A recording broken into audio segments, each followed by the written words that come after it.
Assalamu alaikum jama julbe haray mi hiwri ke on fo mo kala ko wontiri inde mon e yeytore mon haray no situation très tendue au palais présidentiel. Donc haray en hendi ke do nouvelle ji dududi ko tawata Mamadi Doumbouya himo enregistra ko tawata ko inde Charles White ancien ministre de ko kanko e yewtere makko kanko e Mamadi Doumbouya be enregistré modo, mais il savait même pas que oya no enregistré mo selon les informations qu'on a reçues ici.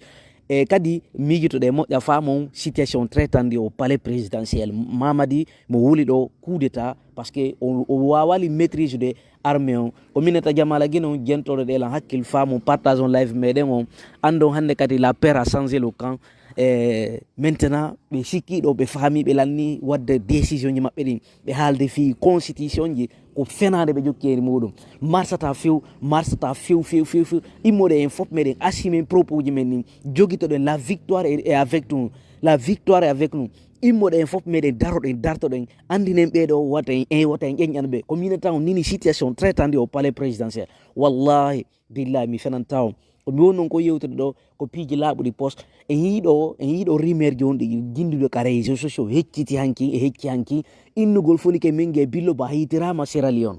Est ce qu'on famille gentoro ɗe lanno hakkil ko mi yii kon on yii déjà mayde Sadiba Coulibaly nden yaltinano en fof meɗen yiiɗi no, mais vidéo ji ɗi mi yetike on vidéo ji ɗi no wooda, vidéo ji ɗin noon ɗo Sadiba Coulibaly warira noon vidéo no wooda, mi wodiri e Allah. Si ɗum no feƴƴi ande noon ɓaytumɓe noddiɗo nouvelle constitution fi arose votugol ɗo 1er septembre kako 5 septembre on ɗo arde ɗo mako 21 septembre wata jama o yawu e muɗum few on yiɓe hande tawi ɓe yimata to ɓe nodditi toon sukaɓe payi koye koye 16 ans payi koye koye 15 ans payi koye ko 10 ans payi koye ko 8 ans ɓen fo no arde no joguiti dole kejji no jonnede dole kejji e bombonje e hoore laawi ɗin fou innugol ɓe non are voté oui voté la nouvelle constitution qu'ils ont engagé ici. Ok, c'est pas grave ɓaytumɓe décidi fi on constitution ɗo kadi mi yewtoton ɗo piiji seeɗaji yeru komi ande mum kon mi acca yeru komi anda kon e muɗum. Déjà yi sorti premier ministre on o wi'i kanko déjà ko jama on yo aru vota fi on nuɓe votanta parce que ko fi rewɓe ɓen ara nun ɗum ko fi worɓe ɓen ɗimmun ɗum ko fi sukaɓen ko fi asimigol sécurité pays on e niɓingol démocratie libre et transparent ko leydi meɗen. E kadi uɗitangol jama on kadi ɓeydana ɓe kadi ittana ɓe sattene nen kadi wakkilo andina ɓe way leydi nin ko leydi maɓɓe en tant que ɓe bonna ɓe wulaka ka leydi maɓɓe ɓe faala addande ɗon promesse ji ko takota ɗum no wawata yaltude mi yetike on Mamadi Doumbouya ko hulɗo ɗeni so wi o wawi maîtrise de o wawi maîtrise de e pouvoir on o 4 ans ɗo fo yete ko fi honno o wawiri maîtrise no landoɗe ɗin question ko par ce que engagement ƴettano ɗon fo sikkono ɓe respecté no parole makko par ce que ko 15 mois ɓe landino 15 mois lanni ɓe nodda jooɗodagol ɓe jaɓali ɓe inni kamɓe joni yoɓe lando duuɓi ɗiɗin ko matima duuɓi ɗiɗin timmi ɓe jaɓali jooɗoɗeɗe autour de la table fi yewtugol kono transition yarata ɗum noon feƴƴi ɓe ari joni 3 ans timmi 4 ans woni yaade ɗo nini 4 ans timma 5 septembre on ɗo arde ɗo ɓe jaɓali famodirede hay e muɗum ko mi andin taw ɗo hande kadi wona yo jama on hande kadi habboro ɓeɗo koɓe légitime wona ɓe légitime hande wona ɓe lega wona kartal joƴini ɓeɗo andite Mamadi ko warɗo ari kalamu andite Mamadi ko warɗo ari kalamu mbeɗa yiya ɗo yimɓe buyno yalta ɗo inna non oui votin candidature makko Mamadi Doumbouya on c'est à dire yaafe la minute parce que ko aleyi ɗuman naga mo woni brouillon no woodi seeɗa anatanna yaafe on faami programme ji ɗi noon yarire noon donc minata jamala guino on sey immaki dariɗen dartiɗen hayuti hande kadi ko tawata en fof meɗen sey immaki wallahi mi accitana en ɗo audio debbo ko tawata en fof meɗen en andi mo o lansum noon message makko on depuis jeudi o waɗi yewtere makko nden ɓe addanilal noon yewtere makko nden mais tawi mi ala tempo janggo mi feƴƴinande spécial ka pasan tigi tigi mi feƴƴintande spécial gentoɗe ɗon andon la paire a changé le camp komi yalta ton komi wola non ɗo sikkon ko sama kala mi jokki ande wona sama kala mi jokki fes e muɗum mi yiiɗo yimɓe buyɗo addanilan ɗo yewtereji mais mi jaaboy ton ono c'est pas grave jentitoɗe jentitoɗe debbo en attendant. J'espère que ça va. Moi, je me porte bien par la grâce d'Allah. Il y a quelqu'un qui a écrit un commentaire. Mamadou Keita.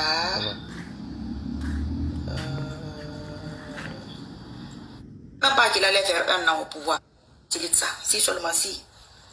Aujourd'hui, nous sommes jeudi. Écoutez, depuis jeudi, o addani la yewtere ne. Depuis jeudi, ɓe addani lan yewtere ne. Mi yi yewtere no jinninde e nder page ji woɓɓe. Min kadi ɓe addani lan ɓe ni fodi ay image fiona partage ale, fiona waalali goɗɗum. Kono hiida yewtere o debbo jentore ɗe lan no hakkil ko mum non ko yewtude. O ganda no hande kadi programme yiɗi o anda na menen fulɓe par ce que mi yiɗo woɓɓe buyaltuɓe ɗo inni non ko menen fulɓe ɓen toni darade, ko menen toni aybinde, ko menen toni wolde, ko menen toni ok.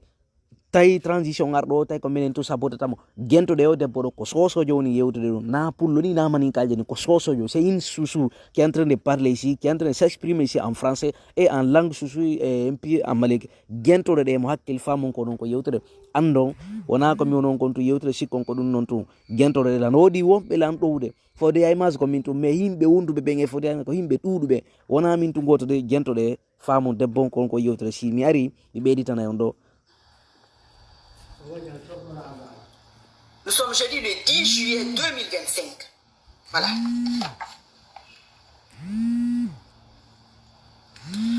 Donc, le futur président de la transition. Oui, écoutez. Hein. Le moment est arrivé.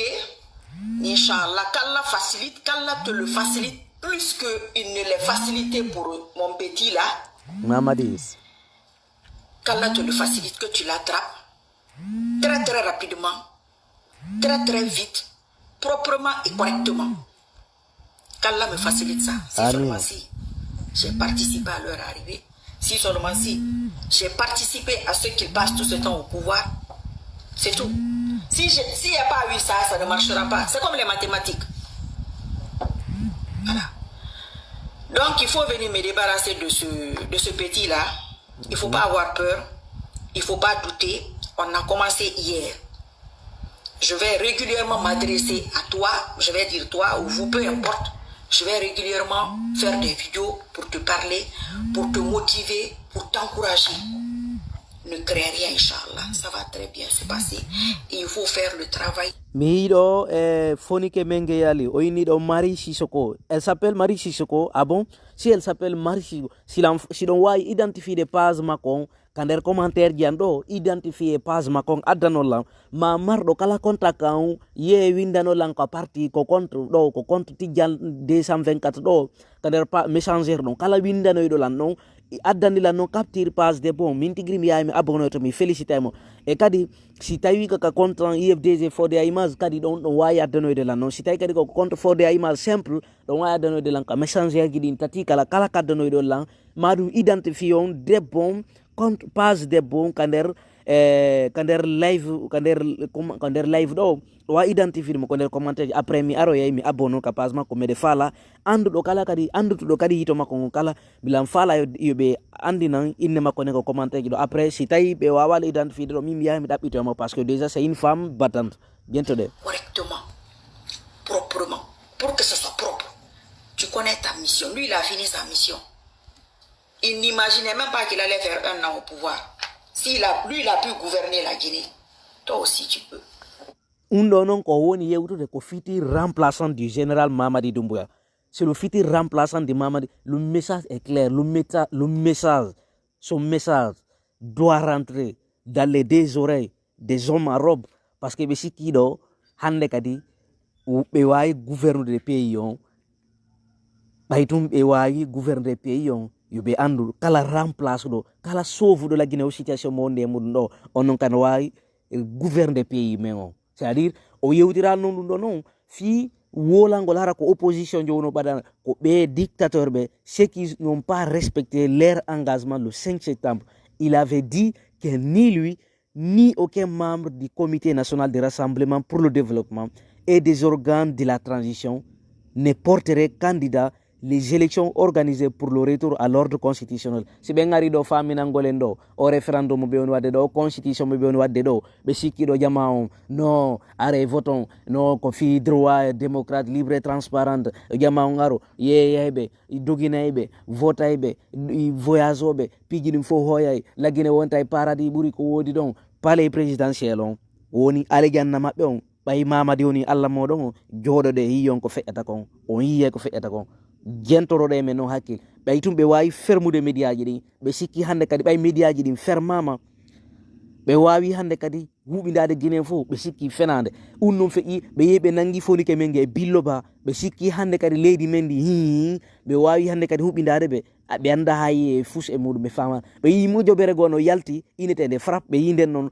Tidjala Pisa no feere Iloba no feere Minlam feere ɓe yi ɓen noon fof no feere ɓe sikki combat on ko Samakala yoɓe andu combat wona Samakala few combat on wona Samakala ɗumin leydi ndi ala média leydi ndi ala télévision leydi ndi ala ɗumanna leydi ndi ala courant kono jamma wawirta yawde noto e ɗi noddaguji mabɓe ko ɓenta ɗo venez à la nouvelle constitution venez voter comment gentoɗo ɗe debbo yewtere makko nen ko 11 minutes janngo noon mi ardoye kadi rewtere makko ne spécial mi joƴƴinana e nde en fof meɗen gentoɗo o yi joma justice journaliste français jon ko yewti kon capacité Tidjala Puissance hande e 16h 17h ɗo en yi live maɓɓe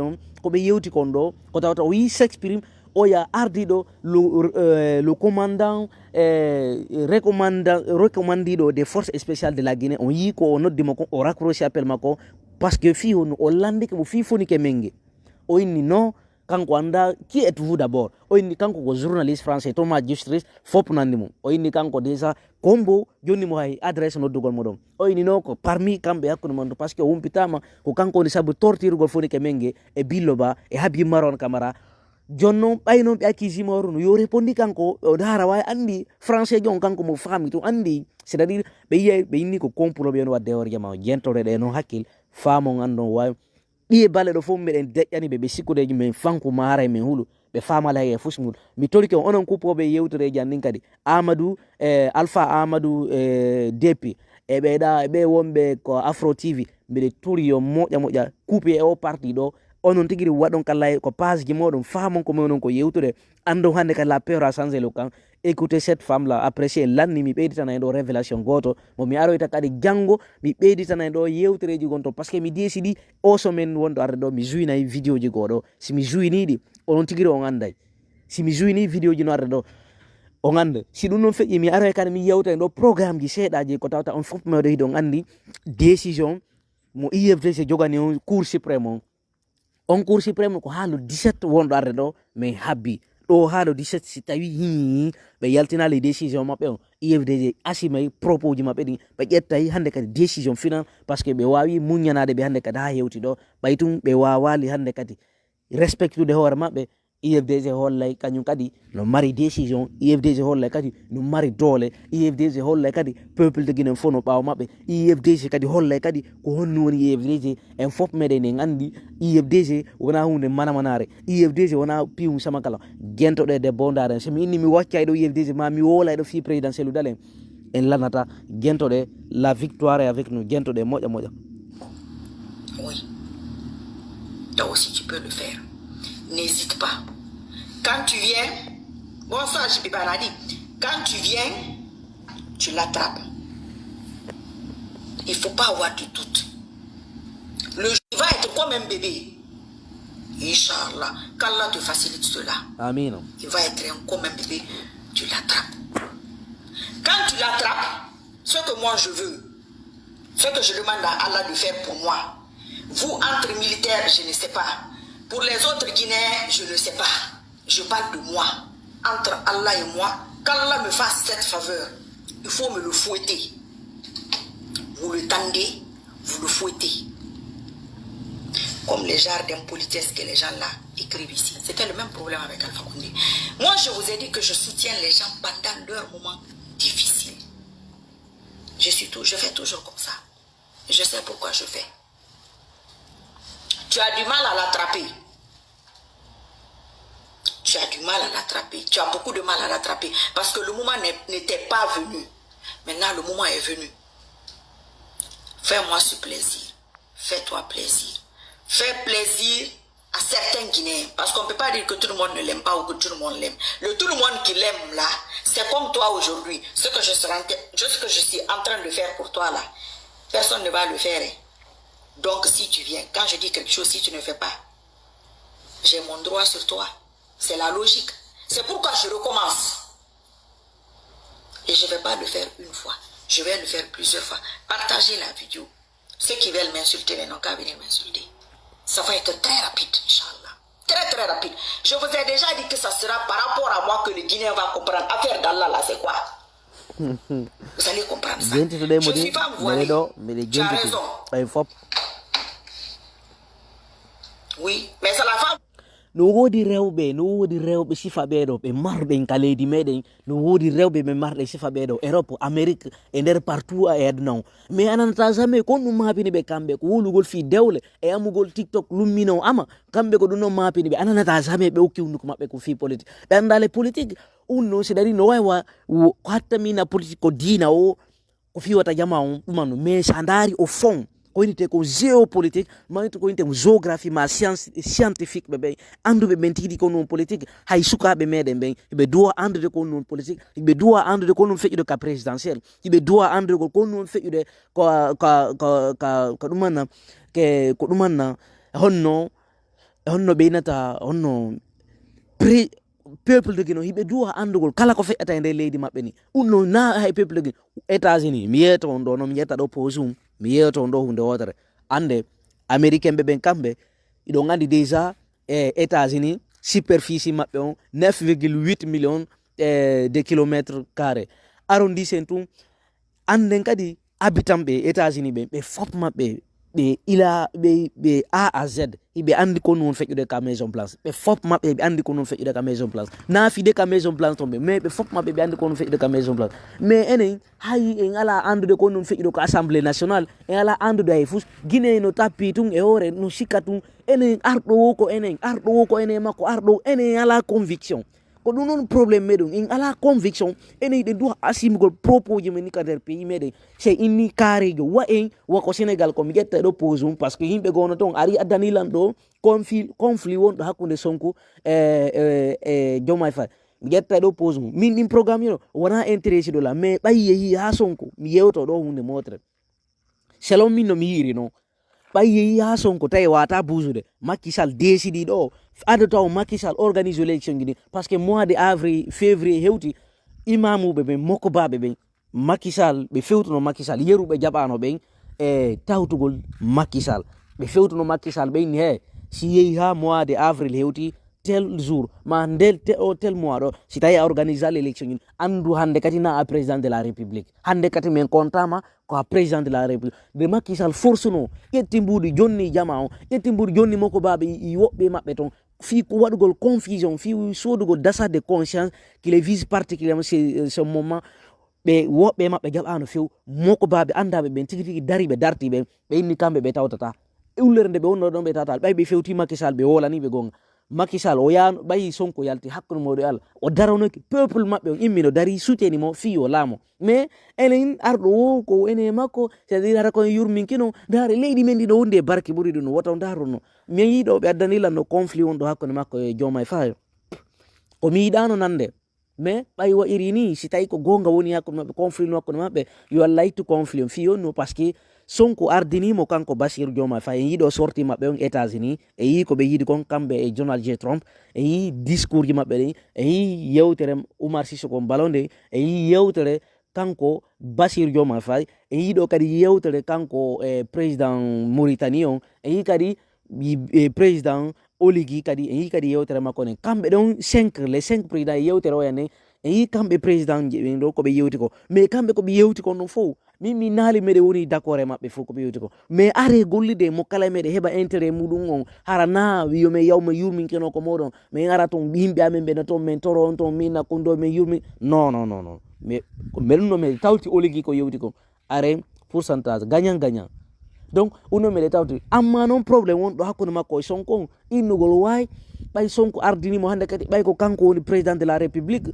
hande kadi mo wawi si tawi Sonko be ala famre mo wawi wadde Sonko exclu ka parti ma wada Sonko problème o yitama ko primature ala problème mo wawi itude Sonko mais 2029 à partir de 2020 do ngande hara hande kadi ko homnu woni honnu Sénégal waton jabu non aybe ben jalon ko Sonko fe inuli Bassirou Diomaye Faye ko fi yo wonu cool hara leydi mabbe jetta ka notage o wi ko be laami do kadi be okkanobe de otoje 4 be jonnanobe mbudi de 10 millions la les 20 millions de francs CFA la be fop mabbe de be confiscano be wada kadi ka tribune wobbe mabbe déjà no wade de nini recherche bi adana ma do information ji wombe wonɓe ɗo Ziguinchor e Kermassa yeru woɓɓe gono ɗo kadi wontirnoɓe ɗo ɓe Fulakunda ɓen mi addanama ɗo yewtereji maɓɓe ɗo ɓe buyi mais ɓayɗa andi haray pular maɓɓe on woni seeɗa différent ala probléme mi addanoyay noon mi ƴettu e spécial live fiɓen noon on si Allah jaɓi haray mi ɓurti renseignade mo